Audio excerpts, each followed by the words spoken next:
ఒకవైపున మనమేమో మనకు ఓటు వేయకపోయినా కానీ ఏ రోజు కూడా డిస్క్రిమినేషన్ చూడలేదు. అటువంటి వాళ్లకు కూడా మనం డోర్ డెలివరీ చేసిన ప్రభుత్వం పాలన మందైతే ఈరోజు కేవలం ఓటు వేయలేదన్న ఒకే ఒక కారణంతో ఏకంగా కొడతా ఉన్న పాలన వీళ్ళది. ఈ పాపం ఊరికే పోదు. రెండవ పాపం చంద్రబాబుది కూడా అప్పుడే పండింది. బహుశా కేంద్రం ఈ రకమైన కేంద్రంలో ఈ రకమైన పరిస్థితులు బహుశా ఎప్పుడు ఉండిండవేమో. ఈ రకంగా కేంద్రంలో 240 ఎంపీలు మాత్రమే వచ్చిన పరిస్థితులు, రాష్ట్రంలో ఏకంగా వీళ్ళకు కూడా ఈ మాదిరిగా మంచి నెంబర్లు వచ్చిన పరిస్థితులు, ఎన్డీఏలో మళ్ళీ చక్రం తిప్పుతా ఉన్న పరిస్థితులు. ఇలాంటి పరిస్థితుల్లో కూడా ప్రత్యేక హోదాను అడక్కపోవడం చంద్రబాబు చేసిన మరో పాపానికి కూడా మరో నాంది. ఇలాంటి పరిస్థితుల్లో కూడా ప్రత్యేక హోదా మనం అడిగి తెచ్చుకోలేకపోతే రాష్ట్రంలో ఏ ఒక్క యువకుడు కూడా క్షమించడు చంద్రబాబు నాయుడు. మనం కొంచెం ఈ పాపాలు పండేదాకా మనం గట్టిగా దీన్ని నిలబడగలిగితే, ముందుకు తీసుకొని పోగలిగితే ఈ పోరాటాన్ని ఆటోమేటిక్గా శిశుపాలని 100 పాపాలు ఫాస్ట్గా ఎరోడ్ అయిపోతాయి. కాబట్టి ప్రతి ఒక్కరూ ఈ విషయాలన్నీ గుర్తుపెట్టుకోమని కోరుతాం. ఇవన్నీ బహుశా నేను చెప్పేటివన్నీ కూడా మీ అందరికీ కూడా తెలియనేటివి కాదు. కేవలం నేను మీ అందరికీ గుర్తు మాత్రమే చేస్తా ఉన్నా. కష్టాలు రావడం అన్నది సర్వసహజం. కష్టాలు ఇలా మనం ఎదుర్కొని నిలబడడం అన్నది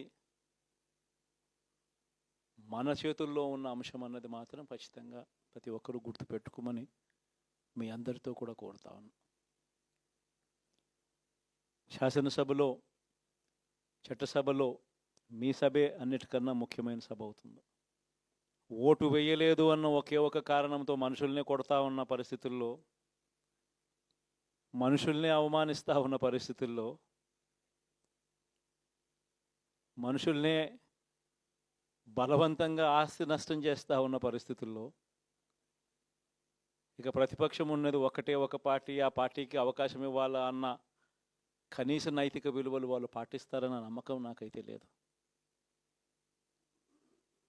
కాబట్టి మీరు చేయాల్సిన పాత్ర గొప్పది, చాలా ఉంది అన్నది మాత్రం గుర్తుపెట్టుకోండి. రాబోయే రోజుల్లో యాక్టివిటీ లెవెల్స్ అనేది ఆటోమేటిక్లీ పెరుగుతాయి. రాష్ట్ర వ్యాప్తంగా ఉన్న కార్యకర్తలందరినీ ఎవరినైతే వాళ్ళు ఇబ్బందులు పెట్టారో ఖచ్చితంగా వాళ్ళందరికీ మనోధైర్యం ఇస్తూ వాళ్ళ గ్రామాలకు వెళ్ళి వాళ్ళకు తోడుగా ఉండే కార్యక్రమాలు చేసే కార్యక్రమాలు జరుగుతాయి. రాబోయే రోజుల్లో ఇంకా టైం గడిచే కొద్దీ ప్రజల్లోకి వెళ్ళే కార్యక్రమాలు ఇంకా ముమ్మరం అవుతూ పోతాయి. చివరికి ప్రజల్లోనే ఉంటాం. ప్రజలతో కలిసి పోరాడే కార్యక్రమం వేగంగా టైం గడిచే కొద్దీ మనము వేగంగా అడుగులు ముందుకు వేస్తాం. ఒకటి మీ అందరికీ చెప్తా ఉన్నా, ఏకంగా 14 నెలలు పాదయాత్రలు చేశాం. ఆ వయసు ఈ రోజుటికి నాకుంది. ఆ సత్తువ ఈ రోజుటికి నాకుంది. కాబట్టి మీరు మాత్రం ప్రతి ఒక్కరూ గుర్తుపెట్టుకోండి, ఆ టైం వచ్చేదాకా మీ పాత్ర చాలా కీలకం. ప్రతి ఒక్కరూ ఈ విషయాన్ని మాత్రం గుర్తుపెట్టుకొని మీ అందరితో కూడా సవినయంగా వేడుకుంటా ఉన్నాను.